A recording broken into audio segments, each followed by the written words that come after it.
Welcome back to the channel. I think it's been like a millennium since I have posted.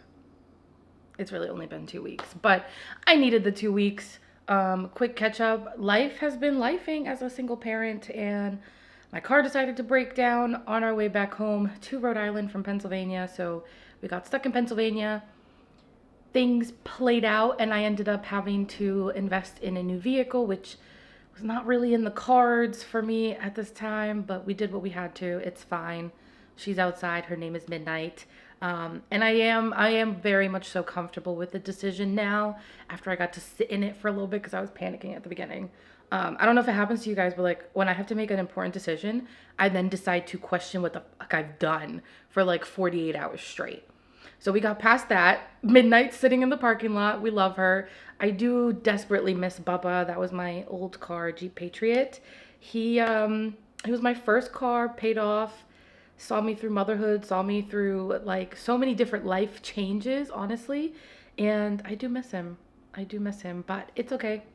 We are now able to get on the road safely and know that the car is going to go to daycare and all the way back home without any problems that are going to cost $3,000 again. So it is what it is. Sometimes you got to go with the flow, and the flow was a new car, which is fine. It does mean that over the course of the last few weeks, I haven't really had that opportunity to like sit and chill and read and watch and like not really do much rot, really. I do feel like the last couple of weeks I've been go, go, go, go, and things have constantly been coming up. Like we had the car issues, and that had started a few weeks ago, unfortunately. And my daughter is 3, and people talk about terrible twos, but let me tell you something. 2 was a dream. 2 was a cakewalk. 3? I don't know if I'm built for 3. 3 has been tough. Lots of meltdowns, lots of tantrums, a lot of learning how to communicate with each other. She has all these words now in her arsenal and she wants to use them, but sometimes they don't get across what it is she needs. And then I unfortunately sometimes can't figure it out. I'm pretty good about it because it's just me and her. I've been really in tune with like what she needs to like try and get ahead of certain tantrums and stuff like that. But unfortunately, I'm finding lately that we are not communicating very well. There have been a lot of moments where she needs something, wants something, and I just can't seem to provide it. So we've been struggling with some behavioral things, but I really do believe that my kiddo is a structure and routine kid. I think she thrives off of kind of having expectations for the day and those expectations being met. So hoofing it to my parents for a week, I think really did us a disservice through all of that other stuff we're going through because she lost her routine. But she's been going back to daycare now. She went all last week. She's going this week.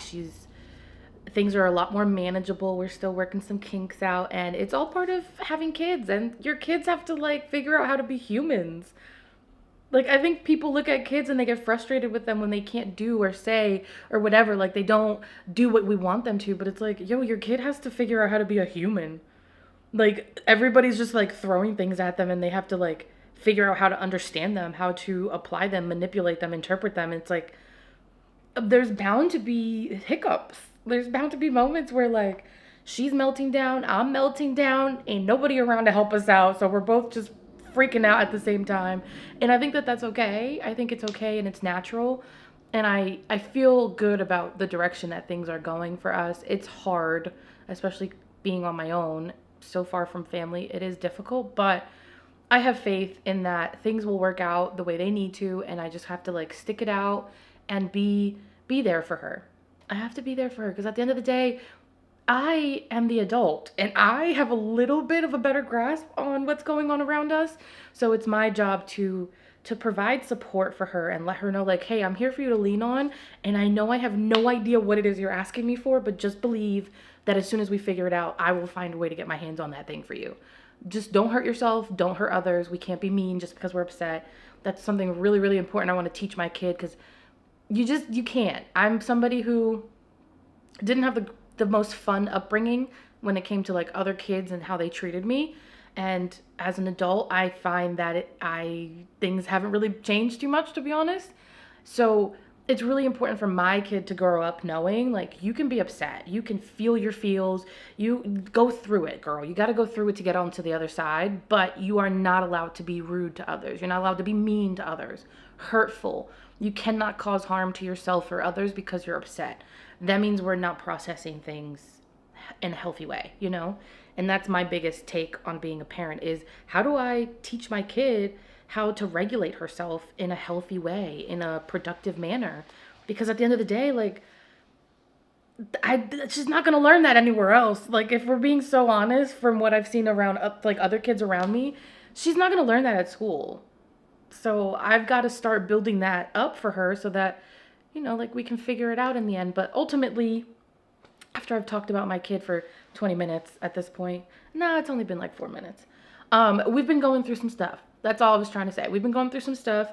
Ended up staying at my parents for a week. That was not the plan. It was not the plan. It really wasn't. But it was fine. We did it. It worked out. Now we're back home and I feel like I finally have my feet underneath me after catching up on like work stuff last week. So yeah, I have been actually reading and it feels good. I do miss when I don't get to read, it kind of like, I don't know, like I don't feel so great because that's my outlet. That's how I kind of like chill and let go and like decompress after a long day. So when I can't pick up a book and I can't read, it starts to get to me after a while. And I'm like, oh my God, I can't escape. I'm just stuck here forever and ever. No one's ever going to come save me. Actually, I finished The Blood Trader. So I finished the Prison Healer series while I was at my parents'. Guys, it was such a good series. Please don't sleep on YA series. It was fantastic. I want to say it's going to be one of my favorite series of 2025, but we got to see what else is on the slate, but I'm pretty sure it's going to be on the list because it was so, so good. It kept me entertained the entire time. It kept me engaged the entire time. I was invested. The twists and turns were like top-notch twists and turns. It ended up being a really good, solid YA series. Solid series. Fuck the YA. I think that the author kind of fed you the magic in like very digestible doses. We're like, okay, I understand what this is, and now we're applying it. Oh, in the next book we learned a little bit more, and now it's being applied. I feel like she did a really good job with that, and I think that's what made the whole series so, so good in the end, because I didn't feel overwhelmed at any point. It really felt like I was watching one of the best movies I think I've ever seen. A movie marathon, let's say. You guys are like up in the sky, and I'm like all the way down here, so I'm just gonna shift the camera down. Okay, because y'all were like up there, and I'm like, I gotta look up to talk to the camera. Hell no. I'm 5'2". 5'3", technically, but nobody believes me when I say that. For today's video, let's do a Q2 wrap up. I think that that is appropriate given how much time it's been since I've done anything productive content wise. Let's do a Q2 wrap up, starting off with how many books I've read so far. To the day of June 9th, I have read 60 books. I have counted some of the manga that I've been reading in there. I have kind of slowed down on the manga. I need to pick it back up again. But just, again, lifing in my face really hard with no respect. It's fine. So I have read 60 books so far this year, and I feel pretty good about that number. I don't really care too much about the overall number. I have to say though, in June alone, I think I've only read one book, which is crazy to me. Because usually by June 9th, I've read like 3 or 4, but I've definitely slowed down. All right. The next question is my least favorite book of this quarter, The Butcher. And not because I don't like dark romance. I don't have a problem with dark romance. I just don't read too much of it anymore. I used to read more of it back in the day. But I just didn't love the power dynamic between the FMC and the MMC. I felt like she was being very like meek and malleable. And I didn't love that. I didn't love it. Like, it's okay to be submissive. I think submissive is one thing, but to just kind of be like a pushover or like have no backbone, that's completely different. And I just felt like she really had no backbone. So I'm gonna have to say that's my least favorite book of the quarter. And truthfully, I think it's like one of the only books that I disliked this quarter. Everything else I was able to finish and enjoy, or I DNF'd it and it's like a soft DNF and I'll come back to it because it's not that I didn't like it, I just couldn't finish it. But yeah, The Butcher was the only one that I was like, no, I don't like this. Okay, so next question is, what is my favorite book for this quarter? I'm just gonna stall for a second because I don't want to pick. I think I'm gonna have to say Ninth House. I think I'm gonna have to say ninth house only because despite my issues with the lack of trigger warnings and content warnings in that book, that was such a good story. That was such a wonderfully written fantasy on it, and it is a fantasy. It's like a dark academia, magical realism. It was just really really good. I need to work on my adjectives. It was impeccable writing. I think the way that Bardugo writes human emotion is so powerful because I felt for my characters. I'm so connected to Alex and Dawes. It's not even funny. Like, I know everybody likes Darlington and he is pretty cool. He's crush worthy. But Dawes and Alex were just like, I'm ride or die for those two. And I love them so much. And in book two, you got to see so much more of Dawes, especially, that I absolutely loved Ninth House. And I guess I could say that Hellbent is also like, because it's the same series, it's the Alex Stern series. That is like my favorite of quarter two, is those two books, because they were so good. And like, there was no dip from like book one to book two. There was never a moment where I was like, oh, like we've kind of plateaued. Nah, it was steady, solid, impeccable writing, good storytelling. And yeah, I really, really enjoyed Ninth House. Okay, so for my favorite books of the year so far, that is tough. I have multiple favorites, and I'm not going to pick between them. Ninth House, like I just said, I absolutely love that storytelling. Mistborn, I can't stop thinking about Mistborn. And one of the books I'm really, really excited to read sometime in the next few weeks or like 2-3 months is The Well of Ascension. I'm really excited to keep going with Mistborn Era 1. It was so good. I think about Vin and Kelsier all the time, especially Kelsier. If you know, you know. I think about him all the time. And it's yeah, I miss him a lot. I do have to say though, like the next two books I'm going to mention, we're going to put like a little asterisk next to them because they are my answers for the books that surprised me the most in quarter two, but also they fall into the category of some of my favorite books of 2025. Like these books, I underestimated. I underestimated them severely, and I got my ass handed to me, and I absolutely loved both of these books, and that's This Could Be Us by Kennedy Ryan. I was crying before the pages were even numbered. That was so well written, and the effort that Kennedy Ryan put in to writing that book and representing those characters correctly, and so, it was a beautiful story. It was really really beautiful. I'm still thinking about it. It's been like a month since I finished it. And the second one is actually, it's going to be Nightshade by Autumn Woods. I don't even know where I got that from. I think I saw somebody talking about it on Instagram because I'm not on TikTok anymore. Tea if you guys want it. And there was just something about the cover. I was like, yeah. And then I found out that the MMC played rugby, and I was like, ah, I used to play rugby when I was in college, and I was like, yes, I want to read this. So I went ahead and I downloaded it on my Kindle, and it was it was so much fun, and it was really well written. So I feared that it was gonna be kind of like, I don't know how to say it because I don't mean to offend anybody in any way, shape, or form. But you know how there's just some books that you know are going to have a little bit less substance and they're going to be more like spice and romance heavy and not necessarily like plot or character heavy? That's kind of what I was expecting from Nightshade.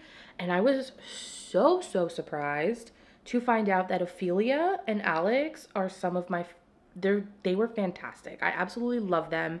I do have a quarrel with Alex at the end of the book, but I'm not going to say anything because that's a spoiler. But they were so well written, and the development and like the depth to them from the get-go, I love the characters.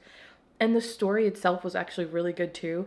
There was a moment where one of the twists, I feel like we kind of rushed into the twist to get to the next part, and we didn't really let it play out like organically, but I still really enjoyed Nightshade. It was so good. It's a dark academia. I think it's a dark romance on Amazon when I was looking it up, like see the synopsis, but I don't really know that the romance was like the focal point in my opinion. Like I really enjoyed the plot and the characters, and the romance was just like the cherry on top.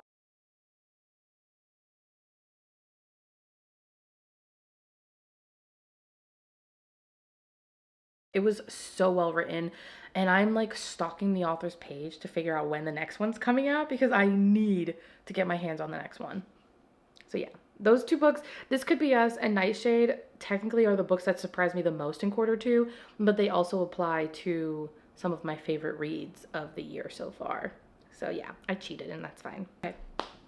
Next question is my most read genre. I mean, I don't think it's a surprise to anybody. Fantasy. Fantasy is my most read genre of the year so far, but close second is romance, specifically contemporary romance. That's kind of what I've been falling into. I do definitely feel myself shifting from like fantasy, from those like fall wintry type vibes into more like springtime, summertime vibes, which is lending itself to like a few more romances in there. But I'm still pretty much reading fantasy every month at the same time too, because I just like to escape.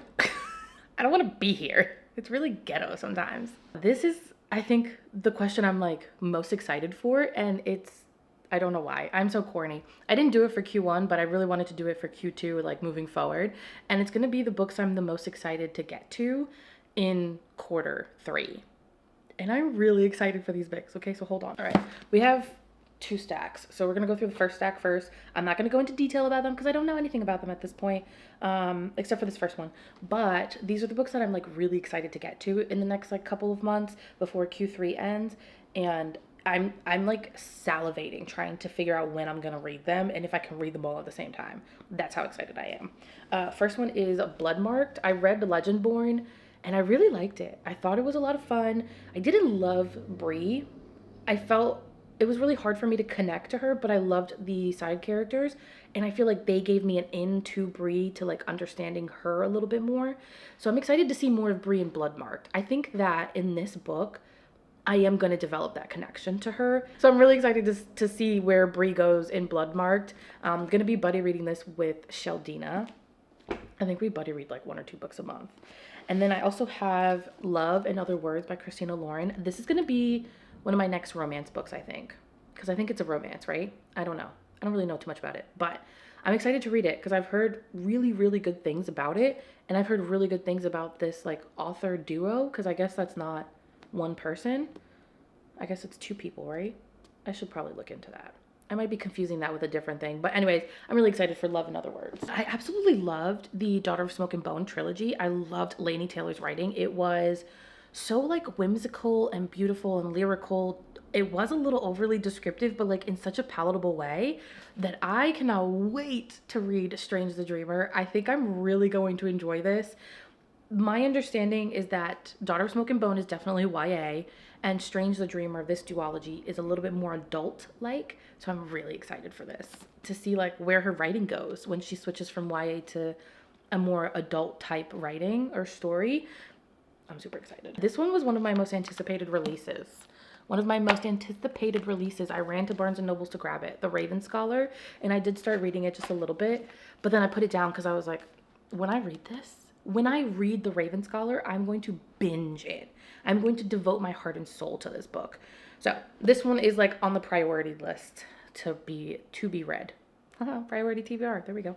Anyways, I do remember, so it's this brother and sister, and the sister wants to go to one school and the brother wants to go to the other school, but then somehow they get flipped, and he like exiled her. The brother exiled the sister so that he could take her place and go to the school that he wanted to go to. And I was like, what the fuck? And that was like in the first, 50 pages? 36. The first 36 pages. I'm wicked excited to get to this. Also, this book has some like serious weight to it. It's crazy. Now, the next stack of books, I feel like there's some of these that I've definitely talked about before, so mind your business. We have A Sword of Kaigen. I think it's time. I definitely think it's time that Sword of Kaigen gets bumped up on the TBR and actually gets read, because I just want to. I just really want to read it. I don't want to read Blood Over Brighthaven again. I thought it was a fantastic book. 10 out of 5 stars. I will never reread that book, I think. I don't think I could do it. So I definitely want to get my ML Wong fix somewhere else, and I think it's going to be Sword of Kaigen. And then I don't know if I've talked about it, but like I finished Dragon Republic, and I have very mixed feelings about the Poppy War trilogy up to book 2. So before I read The Burning God, because I think if I read The Burning God right now, I'm not going to like it. I don't think I'm going to like it because I didn't like the direction we were going in the Dragon Republic, and I feel like that was partially due to like the writing at the time, but that was R.F. Kuang's first series ever, and that those are the first books she's ever written. So I think it's only fair that I read something else by R.F. Kuang to see, is it the writing, or is it maybe that I just don't fully resonate with that story? I don't know. It could also be just like it was the right book at the wrong time. I don't know. But I'm really excited to read Babel. I've heard really good things about this from mutuals, and it's a standalone, I believe, right? It's a standalone, right? I want to read it. I really want to read it. And again, just bumping it up the list. I think some of these are on my 25 for 2025, which at some point I'll probably go through that list and see if I've read any of those books. The next one I'm wicked excited for in Q3 is the Ninth Reign. I almost said the 10th. My understanding of this is that this series, because it's a series, is really hard to explain, and that somehow really works once you're reading it. So I don't really know anything about it because I don't think I understand what people are saying when they talk about this series. So I'm really excited to read it because I've heard really good things across the board for this series. So yeah, again, I'm pretty much going into this blind. I don't think I'm picking up what other reviewers are putting down when it comes to Ninth Reign, so I'm just gonna keep my mouth shut instead of embarrassing myself. Also, I've had a bookmark in this book for like 3 months because I keep wanting to like read it, but I'm like, no, not yet. I'm not ready yet. So I just leave the bookmark in there. Beartown by Frederick Bachman. I held off on reading this because I do know what that very like, I don't know how to say it because I don't want to spoil anything. I understand what the plot is kind of like based upon and around. I understand what that is. I'm interested in how he writes the rest of the story based off of that choice that he made to use that plot device or whatever you want to call it. So yeah, I'm like really nervous to read it because there's certain topics in books that are a little triggering for me, and some of them I can like kind of get past, but others it's a hard no, and I am unable to continue reading. Some of them sometimes I'll even get like put in a slump as a result of reading something triggering enough.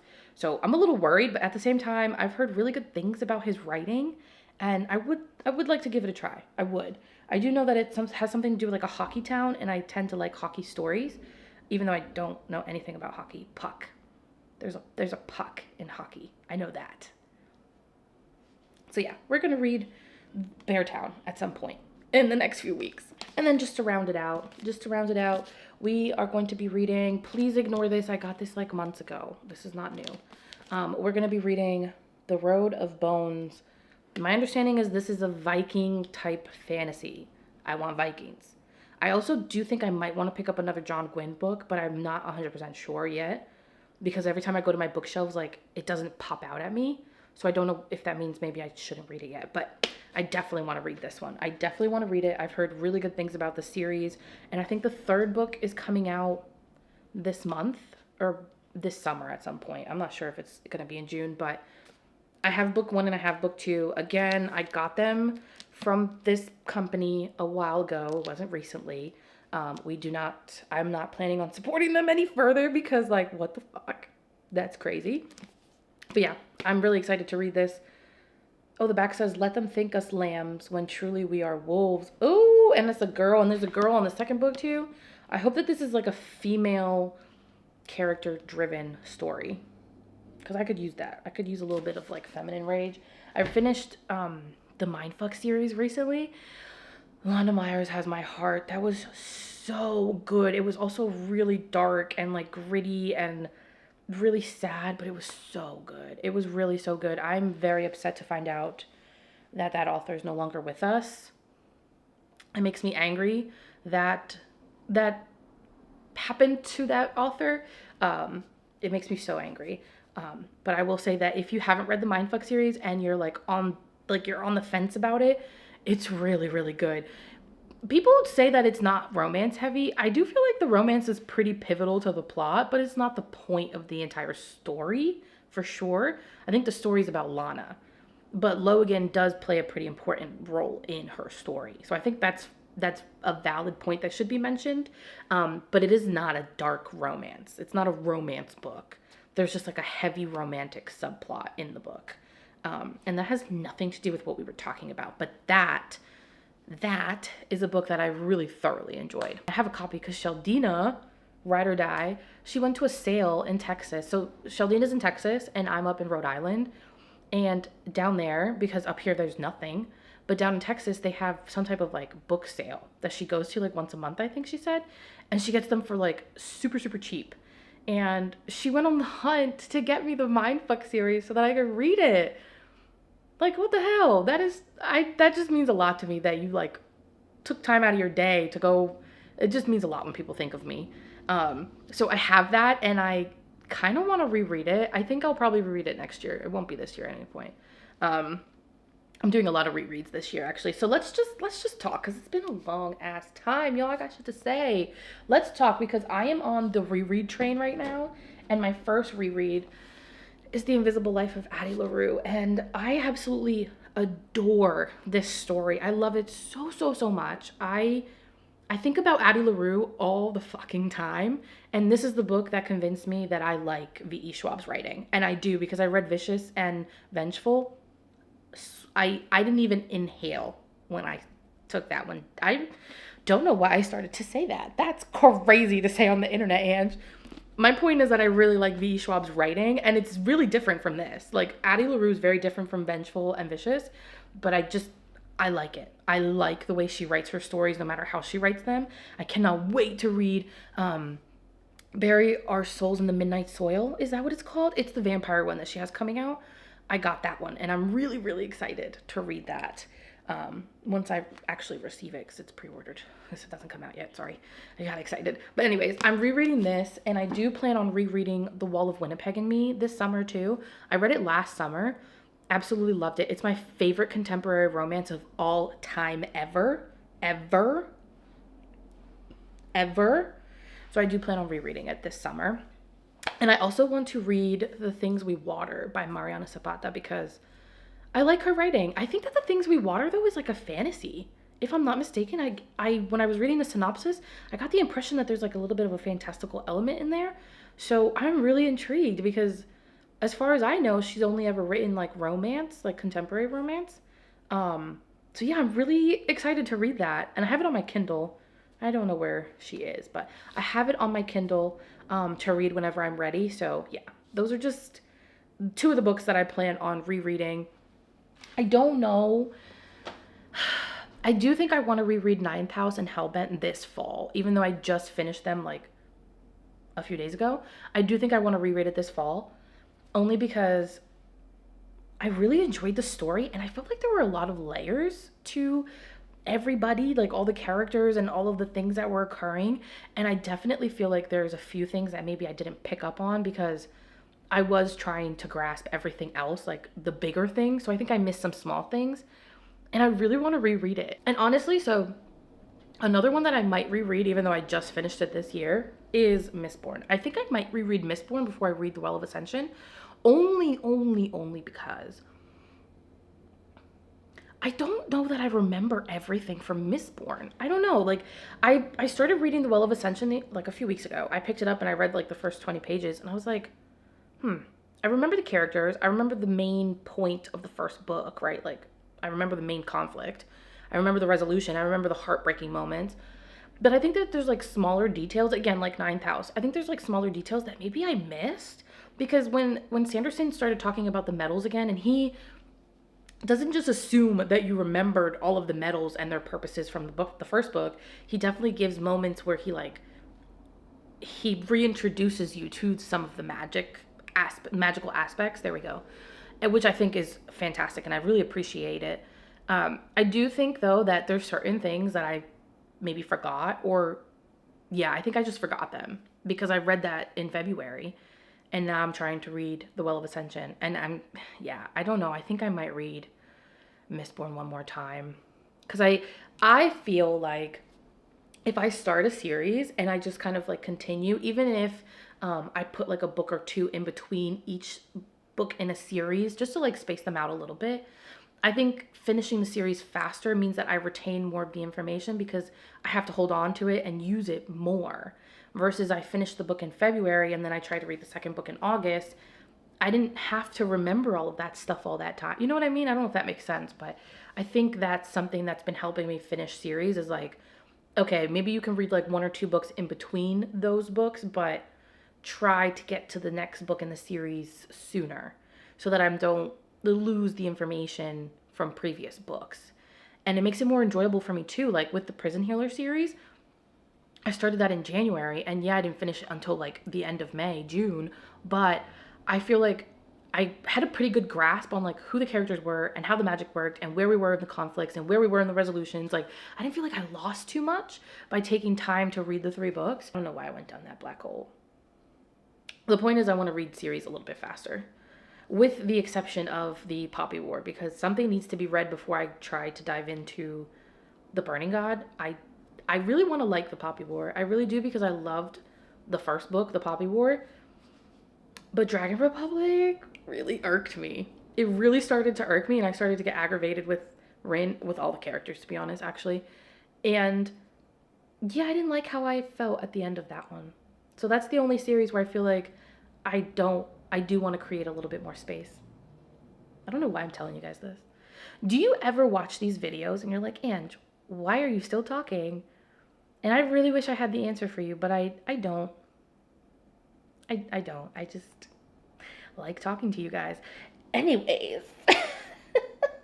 Anyways. I'm so embarrassing. I'm so cringy. I'm funny. Anyways. As always, thank you guys for watching the video. Thank you for the support. There's a lot of you that stick around and you come back and you watch the videos, you watch them till the end. You stick through me when I have to take these breaks once in a while to like get my life together. I really appreciate that type of support. It means a lot to me. That's all. It just means a lot to me, and I appreciate how much you guys support me in my journey to making something of my channel and something of myself as a content creator. It means the world to me. But ultimately, thank you for watching the video. If you stuck around till the end, I really appreciate it, and I will see you guys for the next one. As always, happy reading.